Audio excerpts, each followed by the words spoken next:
Hello friends, welcome back to the new tutorial of the WordPress admin Crud operations. Today we are going to learn about the listing page of the WordPress admin with the help of WP list table. Okay, so let's see how we are going to do that. Before those who haven't subscribed my channel yet, please do subscribe my channel, and if you like the video, please do like, share and comment on my video. So let's get started. So before where we have the ads menu page, add underscore menu.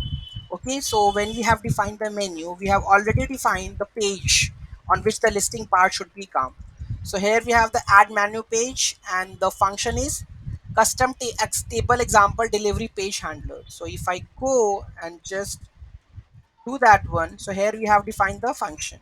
Okay, so you can see that. So this is required, and if I do the comment, say comment this part, the whole one, and delete something over here. Okay, save this. So what will happen? It will not come. Okay, so this is the reason it is required, because this is the page where we have the options to render the list. Okay, so what, let's see what we have. So here we have the table, custom example list table, where we have the class to extend the WP list table. Okay, so let's move back to the table function. So here we have defined the global WP variable for the database, and here we have the delete that's not required currently. Okay, so there, here we have in the list we have the add new button. You can see that here we have the add new button.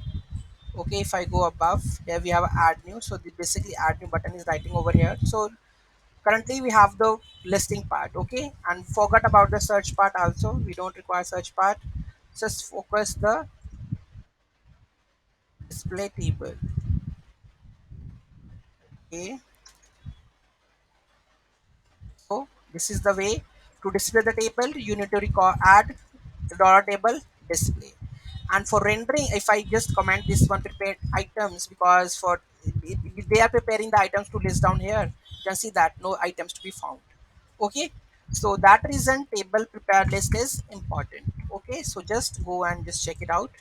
So here we have the table name, global WP, per page, how many records to be sent, which columns we have to be added, get sortable columns. So I will explain in the next video. Okay, so here we have the process bulk action also, like bulk delete, move to the draft part.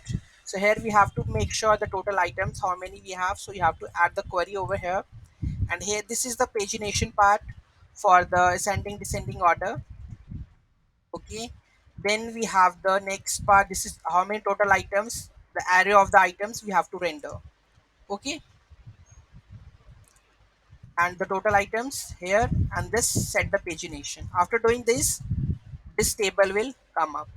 Okay, so what you are thinking about, how this column zip code amount will come and how the data is rendering over here, we are going to learn in this in the next video. Thank you so much for watching this video. Have a great day.